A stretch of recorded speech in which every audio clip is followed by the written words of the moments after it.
আজকের রান্নার ভিডিওতে থাকছে পুঁটি মাছ। আমি সাধারণত ফ্রিজিং করা মাছ খাই না, তারপরেও যখন কোনো খাবার দেশি খাবার খেতে ইচ্ছে করে তখন আর কোনো বাধাই মানি না, নিয়ে আসি। পুঁটি মাছ আনার পরে আমি দুইভাবে রান্না করেছি, একটা ভেজে পেঁয়াজ দিয়ে ভুনা করেছি এবং একটা সাজিয়ে রান্না করেছি। আমি যখন ফ্রিজিং মাছটা কিনে আনি তখন আমি এটাকে ভিজিয়ে রাখি এবং লবণ এবং হলুদের গুঁড়ো দিয়ে অনেকক্ষণ যাবত এটাকে আমি মেখে রেখে দিই, যাতে গন্ধটা দূর হয় এবং পরবর্তীতে আমি এটাকে আবারও ভালো করে পরিষ্কার করি। যে কোনো ফ্রিজিং মাছ যদি আপনি লবণ এবং হলুদের গুঁড়া দিয়ে কিছুক্ষণ মেখে রাখেন তাহলে মাছের গন্ধটা আর থাকবে না। ভালো মতো মাছগুলোকে আমি পরিষ্কার করে একটি ফ্রাই প্যানে তেল দিয়ে এটাকে কড়া করে ভেজে নেব। মাছগুলোকে আমি উঠিয়ে রেখে একই ফ্রাই প্যানে আবার তেল দিব এবং পরিমাণ মতো পেঁয়াজ কুচি দিয়ে পেঁয়াজটাকে আমি একটু নরম করে নেব।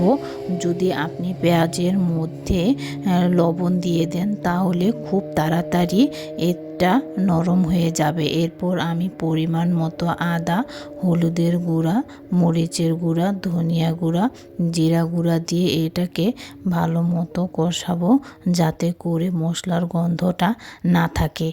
এরপরে আমি দিয়ে দিচ্ছি পরিমাণ মতো টমেটো দেওয়ার পরে আমি হালকা কষানোর পরে দিয়ে দিব পরিমাণ মতো পানিটা যখন একটু বলক চলে আসবে এর মধ্যে আমি ভেজে রাখা পুঁটি মাছগুলো দিয়ে দিব। পুঁটি মাছগুলোকে আমি হালকা করে নেড়ে দিচ্ছি। এটাকে আমি আর ঢাকবো না, কারণ এখানে সিদ্ধ হওয়ার মতো কিছুই নেই, বরঞ্চ ঢাকনা দিয়ে ঢাকলে আরও তেলটা ঢাকনার মধ্যে উঠে যাবে। এরপরে আমি দিয়ে দিব ফ্রিজিং করা ধনিয়া পাতা দেওয়ার পরে আমি যতটুকু ঝোল রাখবো ঠিক সেই পরিমাণ ঝোল রেখে আমি চুলার জালটা বন্ধ করে দিব।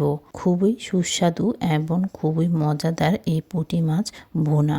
পুঁটি মাছ কিন্তু আপনার যেভাবে রান্না করেন না কেন, জানি না আপনারা কে কীভাবে খান, আমরা শুধু শুকনা ভাজাও খাই, এভাবেও রান্না করি এবং মূলা দিয়েও খাই এবং সাজিয়েও রান্না করে খাই। যেভাবেই পুঁটি মাছ রান্না করেন না কেন খুবই সুস্বাদু লাগে। যদি সেটা দেশের টাটকা হয় তাহলে তো কথাই নেই। এরপরে আমি আবার পুঁটি মাছটাকে আরেকভাবে রান্না করি। যেভাবে মাছটাকে আমি রান্না করি সেটা আপনাদেরকে আমি দেখিয়ে দিচ্ছি। প্রথমে পেঁয়াজ কুচি কুচি করে কেটে সব ধরনের মশলা দিয়ে এটাকে নরম করে নিব।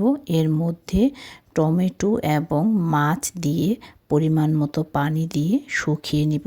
শেষে আমি ওপরে ধনিয়া পাতা দিয়ে এটাকে নামিয়ে ফেলবো। হয়ে গেল আমার 2 ধরনের পুঁটি মাছ রান্নার রেসিপি।